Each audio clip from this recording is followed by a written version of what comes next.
Hi friends, welcome back to my channel. It's me Aleena. അപ്പോൾ ഇന്ന് ഞാൻ വന്നിട്ടുള്ളത് നമ്മുടെ രതി ടീച്ചറിൻ്റെ സ്റ്റോറിയുടെ സെക്കൻഡ് പാർട്ടുമായിട്ടാണ്. ഫസ്റ്റ് പാർട്ട് കേട്ടിട്ടില്ലാത്തവർ നമ്മുടെ ഡിസ്ക്രിപ്ഷനിൽ അതിൻ്റെ ലിങ്ക് ഉണ്ട്, അത് കേട്ടിട്ട് വേണം അതിൻ്റെ കണ്ടിന്യൂവേഷൻ ആയിട്ട് ഈ പാട്ട് കേൾക്കാൻ. അപ്പോൾ നമുക്ക് തുടങ്ങിയാലോ. ആ വെളിച്ചത്തിൽ ടീച്ചർ കൂടുതൽ സുന്ദരിയായതുപോലെ ഞാൻ ടീച്ചറെ ഇമ വെട്ടാതെ നോക്കി നിന്നു. എൻ്റെ നോട്ടം കണ്ടിട്ടാകാം ടീച്ചർ എന്നോട് എന്താടാ എന്ന് ചോദിച്ചു.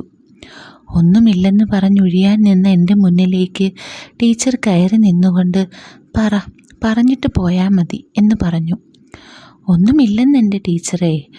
എൻ്റെ കയ്യിലെ മെഴുകുതിരി വാങ്ങി മേശപ്പുറത്ത് വെച്ചു.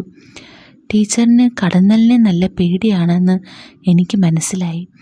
എവിടുന്നോ മൂളി പറന്നെത്തിയ അവനെ ഓടിക്കാനായി പേടിച്ചു നിന്ന ടീച്ചർ കാലിലെ ചെരുപ്പെടുത്ത് ശക്തിയായി വീശി. ആ കൈവീശൽ എൻ്റെ മൂക്കിനാണ് കൊണ്ടത്. ശക്തിയുള്ള അടിയായതുകൊണ്ടാകണം മൂക്കിന് നല്ല വേദന. മൂക്കിന് പിടിച്ച എൻ്റെ കയ്യിൽ ചോര. അതോടെ ഞാൻ പേടിച്ചു. എന്തൊക്കെയോ പറയാൻ നിന്ന ടീച്ചറും പേടിച്ചു. പെട്ടെന്ന് തന്നെ എന്നെ അവിടെയുള്ള കസേരയിൽ പിടിച്ചിരുത്തി തോർത്തു കൊണ്ടുവന്ന് എൻ്റെ മൂക്ക് തുടച്ചു. ചോര വന്നുകൊണ്ടേയിരിക്കുന്നു. എനിക്ക് വേദന കൂടി വന്നു. ടീച്ചറുടെ കണ്ണുകൾ നിറഞ്ഞു. ഞാൻ അറിയാതെ എന്താ ഇപ്പോൾ ചെയ്യുക എന്നൊക്കെ ടീച്ചറുടെ ഇടറിയ ശബ്ദത്തിൽ പറഞ്ഞുകൊണ്ടേയിരുന്നു. മൂക്കിൽ നിന്നും ചോര വരുന്നത് ഒന്ന് കുറഞ്ഞു. ഞാൻ ടീച്ചറുടെ കണ്ണുകൾ തുടച്ചു. തല പിടിച്ച് പതിയെ ഉയർത്തി. ടീച്ചർ ഒരുപാട് തവണ സോറി പറഞ്ഞു. വിഷമിച്ചു നിന്ന ടീച്ചറെ ഞാൻ കൂളാക്കി. പതിയെ സംസാരത്തിലേക്ക് കടന്നു. നീ എന്താ അല്പം മുമ്പ് എന്നെ കുറേ നേരം നോക്കി നിന്നേ? നിന്റെ മായയെ ഓർമ്മ വന്നോ എന്ന് ചോദിച്ചുകൊണ്ട് ചോര തുടച്ച തുണിയിൽ വെള്ളമാക്കി ടീച്ചർ മൂക്കിന് താഴെ തുടച്ചു. ചോര വരുന്നത് നിന്നിരുന്നു. അങ്ങനെ ഓരോന്ന് സംസാരിച്ച് ഞങ്ങൾ അവിടെ നിന്ന് പുറത്തേക്കിറങ്ങിയതും ഞാൻ വീട്ടിലേക്ക് ചെന്ന് നോക്കിയപ്പോൾ അമ്മ എന്നോട് ടീച്ചർ എവിടെയെന്ന് ചോദിച്ചു. ഞാൻ വീട്ടിലുണ്ടെന്ന് പറഞ്ഞു. അപ്പൻ ടീച്ചറിനെ ഇങ്ങോട്ട് വിളിച്ചിട്ട് പോരെ, സച്ചൂട്ടൻ ഇവിടെ കിടന്നുറങ്ങി, ഇനി അവനെ അങ്ങോട്ടെടുത്തിട്ട് പോകണ്ട ഈ രാത്രിയിൽ എന്ന് പറഞ്ഞു. അത് കേട്ടതും ഞാൻ ടോർച്ച് വാങ്ങി ടീച്ചറുടെ വീട് ലക്ഷ്യമാക്കി നടന്നു. ഞാൻ ചെന്ന് ടീച്ചറുടെ കതകിൽ മുട്ടി. ടീച്ചർ അമ്മയാണെന്ന് കരുതി ആകും വാതിൽ തുറന്നത്. എന്നെ കണ്ടതും ടീച്ചർ അവരെവിടെ എന്ന് ചോദിച്ചു. ഞാൻ പറഞ്ഞു. അപ്പൻ ടീച്ചറിനെ കൂട്ടി അങ്ങോട്ട് ചെല്ലാൻ പറഞ്ഞു. സച്ചൂട്ടൻ ഉറങ്ങി, രാത്രിയിൽ അവനെ എടുത്തുകൊണ്ട് പോകണ്ട എന്ന് പറഞ്ഞു. ടീച്ചർ വാ എന്ന് പറഞ്ഞ് ഞാൻ ഉമ്മറത്ത് നിന്നു. ടീച്ചർ നീ ഇരിക്ക്, ഞാനൊന്ന് പെട്ടെന്ന് കുളിച്ചിട്ട് വരാമെന്ന് പറഞ്ഞ് അകത്തേക്ക് പോയി. തിരിഞ്ഞു നടക്കുമ്പോൾ ടീച്ചറെ ആയിരുന്നു എൻ്റെ നോട്ടം. ടീച്ചർ കുളിക്കാൻ കയറി. ടീച്ചർ കുളിച്ചു വരുന്നത് വരെ ഞാൻ ഉമ്മറത്ത് ചെന്നിരുന്നു.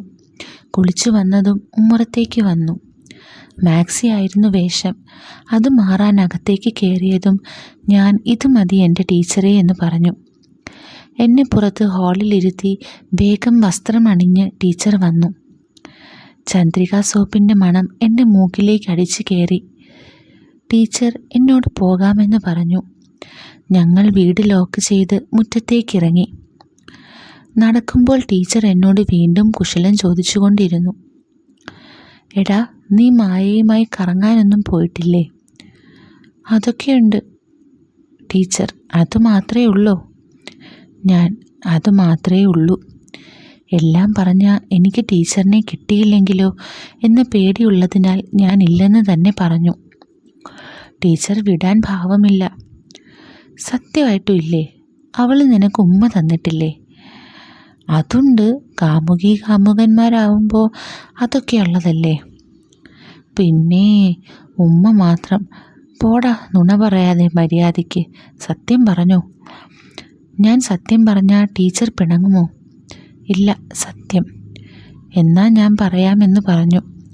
അപ്പോഴേക്കും ഞങ്ങൾ വീടെത്തിയിരുന്നു. വീട്ടിലേക്ക് കയറിയതും ടീച്ചർ ഞാൻ കുളിക്കാൻ കയറി, അതാ വൈകിയെന്ന് പറഞ്ഞു. എനിക്ക് തോന്നി എന്ന് അമ്മച്ചി പറഞ്ഞു. ഞാൻ പോയി കുളിച്ച് തിരിച്ച് റൂമിലേക്ക് വന്നപ്പോൾ ടീച്ചറും അമ്മയും റൂമിലുണ്ട്. ഞാൻ അവരോട് ഇരുന്നു കൊള്ളാൻ പറഞ്ഞു. മുണ്ടെടുത്ത് അടുത്ത റൂമിലേക്ക് ചെന്ന് മാറ്റി. നേരെ അടുക്കളയിലേക്ക് ചെന്നപ്പോൾ അപ്പനും പെങ്ങളും കൂടി ബീഫ് ഫ്രൈ ഉണ്ടാക്കുവാണ്. പൊറോട്ട വാങ്ങിയിട്ടുണ്ട്. രണ്ടും കൂട്ടി ഞങ്ങളെല്ലാവരും ഫുഡൊക്കെ കഴിച്ചു.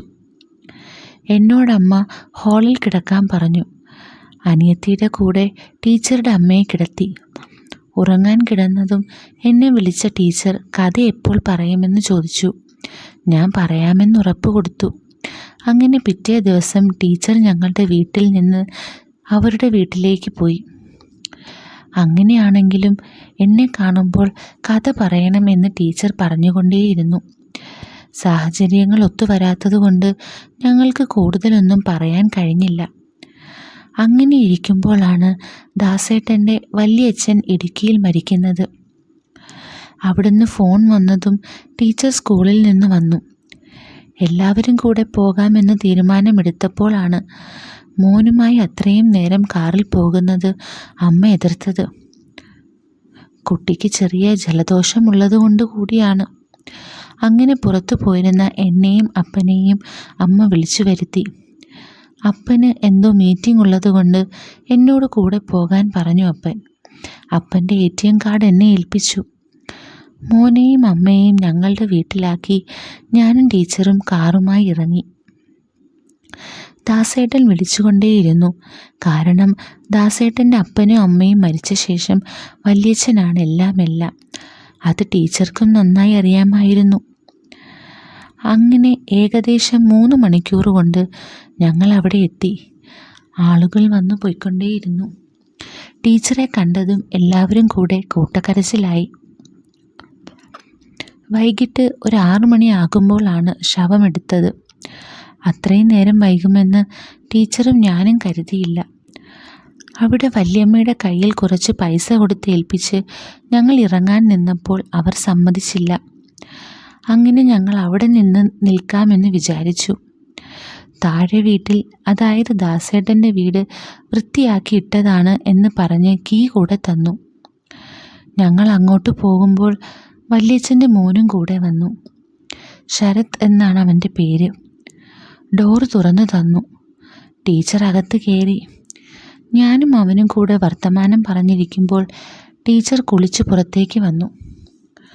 തോർത്ത് എനിക്ക് തന്നിട്ട് കുളിക്കാൻ പറഞ്ഞു.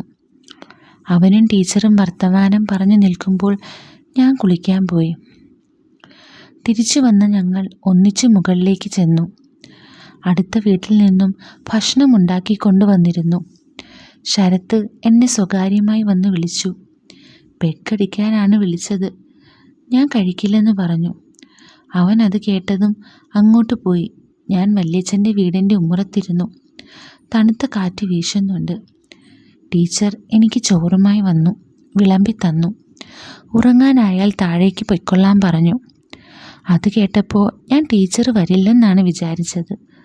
പക്ഷേ ഞാൻ ഉറങ്ങാൻ നേരത്ത് ടീച്ചറും ശരത്തിൻ്റെ മോനും വന്നു.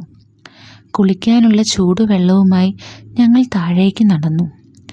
ടീച്ചറും മോനും അകത്ത് മുറിയിൽ കിടന്നു. ഞാൻ ഹാളിലെ കട്ടിലിലും കിടന്നതും ഉറങ്ങിപ്പോയി. രാവിലെ 5 മണിക്ക് ടീച്ചർ എന്നെ വിളിച്ചേൽപ്പിച്ചു. യാത്ര പറഞ്ഞിറങ്ങുന്നതിന് മുൻപ് മുറിയെല്ലാം വൃത്തിയാക്കി. ശരത്തിൻ്റെ മോനെയും കൂട്ടി മുകളിലേക്ക് ചെന്നതും യാത്ര പറഞ്ഞ് ഞങ്ങൾ ഇറങ്ങി. ചായ കുടിക്കാൻ നിർബന്ധിച്ചെങ്കിലും ഞങ്ങൾ നിന്നില്ല. പോകുന്ന വഴിക്ക് കുടിച്ചുകൊള്ളാമെന്നും പറഞ്ഞു. ശരത്തിനോട് ഒരു ദിവസം എല്ലാവരെയും കൂട്ടി വരാൻ പറഞ്ഞു. ഞാൻ സന്തോഷത്തോടെ യാത്ര പറഞ്ഞു. അവിടെ നിന്ന് തിരിച്ചു വരുമ്പോൾ ടീച്ചർ എന്നോട് മായയുമായുള്ള ബന്ധമെല്ലാം എന്നെക്കൊണ്ട് പറയിപ്പിച്ചു. എല്ലാം കേട്ടിട്ട് ടീച്ചർ എന്നോട് നീ കന്യകനായിരുന്നല്ലേ എന്ന് പറഞ്ഞ് കളിയാക്കി. എൻ്റെ എല്ലാ ദിവസത്തെ കാര്യങ്ങളും ഞാൻ ടീച്ചറുടെ അടുത്ത് പറഞ്ഞിരുന്നു. അതുകൊണ്ട് തന്നെ ടീച്ചർ എൻ്റെ എല്ലാ കാര്യങ്ങളിലും ഇടപെട്ടു. അതിനുള്ള സമ്മതം വീട്ടുകാരും കൊടുത്തിരുന്നു.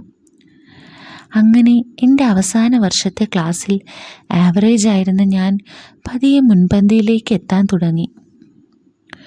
അങ്ങനെ ഇരിക്കെയാണ് ക്ലാസ്സിലേക്ക് മായ തിരിച്ചു വന്നത്. അതെന്നെ കൂടുതൽ അസ്വസ്ഥനാക്കി.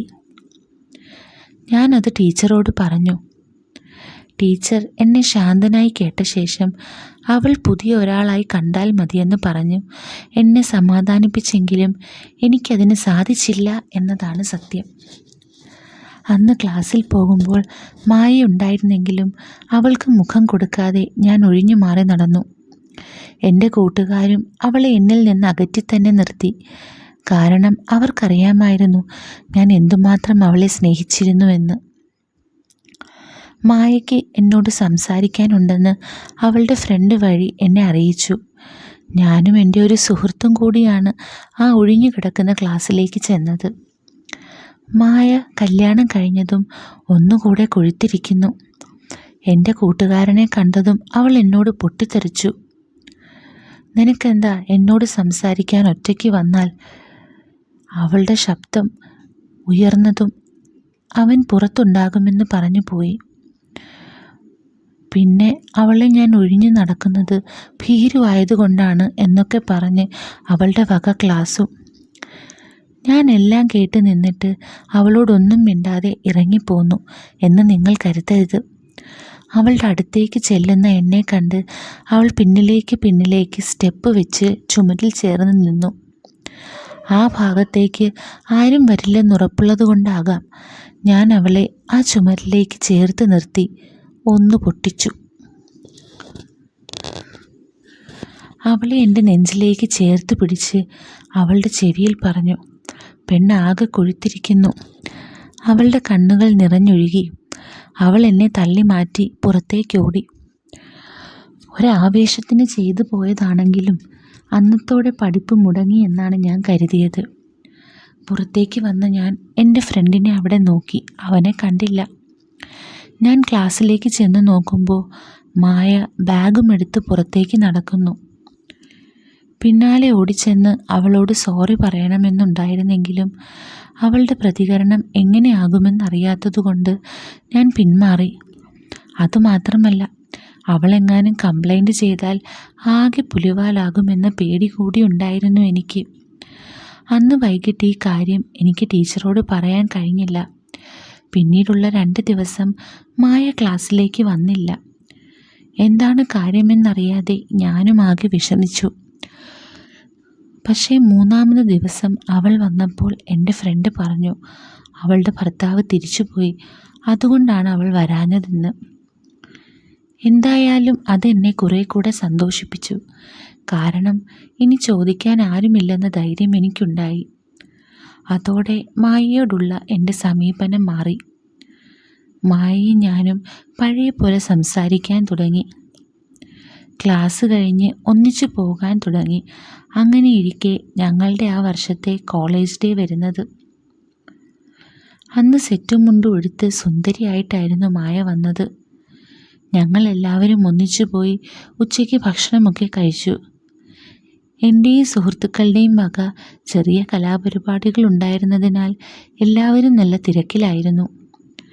മായയും കൂട്ടുകാരികളും കൂടി ഒരു ചെറിയ നാടകമുള്ളതുകൊണ്ട് അത് കഴിയാൻ നേരം വൈകിയാൽ അവളെ ഒന്ന് വീട്ടിൽ കൊണ്ടാക്കാമോ എന്ന് ചോദിച്ചു. അങ്ങനെ നാടകമൊക്കെ കഴിഞ്ഞപ്പോൾ നേരം 7 മണിയായി. അവൾ മേക്കപ്പൊക്കെ മാറാൻ വേണ്ടി ഡ്രസ്സിംഗ് റൂമിലേക്ക് പോകുന്ന വഴിക്ക് ഞാൻ അവളുടെ ബാഗ് എടുത്ത് പുറത്തേക്ക് വന്നു. എടാ, ഞാനൊന്ന് കഴുകിയിട്ട് വരാമേ. ശരിയെന്ന് പറഞ്ഞു ഞാൻ നേരെ ബാഗുമായി പോയത് ആ ഒഴിഞ്ഞ ക്ലാസ് മുറിയിലേക്കായിരുന്നു. അവളുടെ ബാഗ് അവിടെ വെച്ച് ചുറ്റുപാടും ഒന്ന് നോക്കി. ആരുമില്ല. അതുമാത്രമല്ല, ആ സമയത്ത് അങ്ങോട്ട് ആരും വരികയുമില്ല എന്നെനിക്ക് ഉറപ്പുണ്ടായിരുന്നു. കാരണം പോക്കിരികളെല്ലാം നേരം വൈകിയതുകൊണ്ട് സ്ഥലം വിട്ടിരുന്നു. അങ്ങനെ എന്നെ കാണാതെ മായ ഫോൺ ചെയ്തു. ഞാൻ അവളോട് ഇപ്പോൾ വരാമെന്ന് പറഞ്ഞു. പക്ഷേ പോയില്ല. വീണ്ടും അവൾ വിളിച്ചു. ഞാൻ അവളോട് ഇപ്പോൾ വരാമെന്ന് പറഞ്ഞു. എങ്കിലും പോയില്ല. വീണ്ടും അവൾ വിളിച്ചപ്പോൾ നീ എവിടെയാണെന്ന് പറ എന്ന് പറഞ്ഞു. ഞാൻ മായയോട് ഈ ഒഴിഞ്ഞ ക്ലാസ്സിൻ്റെ തൊട്ടപ്പുറത്തുള്ള വരാന്തയിലേക്ക് വരാൻ പറഞ്ഞു. അവൾ വന്നതും ഞാൻ അവളെ ഈ ക്ലാസ്സിൻ്റെ അവിടെ നിന്ന് വിളിച്ചു. അവൾ വന്നു. എൻ്റെ കയ്യിലെ ബാഗ് വാങ്ങി ആ ക്ലാസ് മുറിയിലേക്ക് പോയി. അകത്തേക്ക് പോയി കുറച്ച് കഴിഞ്ഞതും ഞാനും അങ്ങോട്ട് ചെന്നു. എനിക്ക് പുറം തിരിഞ്ഞു നിൽക്കുന്ന അവളെ രൂപം എവിടെ നിന്നോ വരുന്ന ചെറിയ വെളിച്ചത്തിൽ ഞാൻ കണ്ടു. ഞാൻ അവളെ അടുത്തേക്ക് ചെല്ലുന്ന ശബ്ദം കേട്ടതും അവൾ ഞെട്ടി തിരിഞ്ഞു നിന്നു. മായ പാവാടയും ബ്ലൗസുമായിരുന്നു. കയ്യിൽ സെറ്റുമുണ്ടുണ്ടായിരുന്നു.